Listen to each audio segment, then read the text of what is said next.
झारखंड में गांवों से बड़े पैमाने पर हो रहे पलायन की वजह से ग्राम सभा की बैठकों का आयोजन अक्सर मुश्किल हो जाता था। इस समस्या पर संज्ञान लेते हुए राज्य सरकार ने पेशा नियमावली में महत्वपूर्ण बदलाव किए हैं। अब ग्राम सभा की बैठक का कोरम पूरा करने के लिए केवल 1/3 सदस्यों की उपस्थिति ही जरूरी होगी।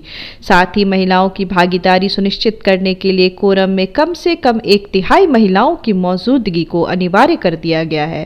पहले कई विभागों ने सुझाव दिया था कि कोरम के लिए 2/3 सदस्यों की उपस्थिति अनिवार्य होनी चाहिए, लेकिन सरकार ने इस प्रस्ताव को खारिज कर दिया। वजह साफ थी, झारखंड में मौसमी पलायन इतना व्यापक है कि इतने बड़े कोरम को पूरा करना लगभग असंभव हो जाता। इससे पेशा कानून के तहत अनुसूचित क्षेत्रों को मिले विशेष अधिकारों का इस्तेमाल ही रुक जाता। इसके बाद सरकार ने दूसरे राज्यों का भी अध्ययन किया। पता चला कि अधिकांश पेशा लागू राज्यों में कोरम की शर्त काफी कम रखी गई है। वहीं झारखंड ने झारखंड माइग्रेशन सर्वे 2003 के आंकड़ों को भी आधार बनाया। सर्वे के अनुसार राज्य में औसतन 45 लाख लोग रोजी रोटी की तलाश में बाहर जाते हैं, जो कुल आबादी का करीब 12.5% है। इतने बड़े पलायन के बीच 2/3 कोरम की शर्त लगाना व्यावहारिक नहीं था, इसलिए समिति की सिफारिश पर 1/3 कोरम का फॉर्मूला अपनाया गया। इस फॉर्मूले में महिलाओं की भागीदारी पर जोर दिया गया है।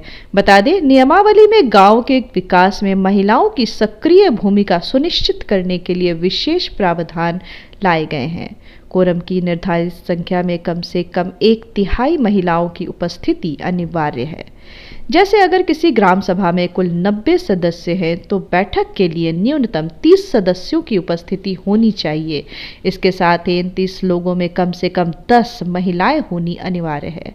अगर महिलाएं 10 से कम हुई तो कोरम पूरा नहीं माना जाएगा, भले ही उपस्थिति 30 से ज़्यादा क्यों न हो। यह प्रावधान न केवल पलायन की चुनौती से निपटने का व्यावहारिक समाधान है, बल्कि ग्रामीण लोकतंत्र को और मजबूत बनाने की दिशा में महत्वपूर्ण कदम भी है। अब अनुसूचित क्षेत्रों में गांवों के विकास योजनाओं पर फैसले लेना आसान होगा और महिलाओं की आवाज भी बुलंद होगी। नए अपडेट्स के लिए जुड़े रहिए लाइव लगातार के साथ। धन्यवाद। लाइव लगातार के वीडियो को लाइक करें, सब्सक्राइब करें और बेल आइकन को दबाना न भूलें।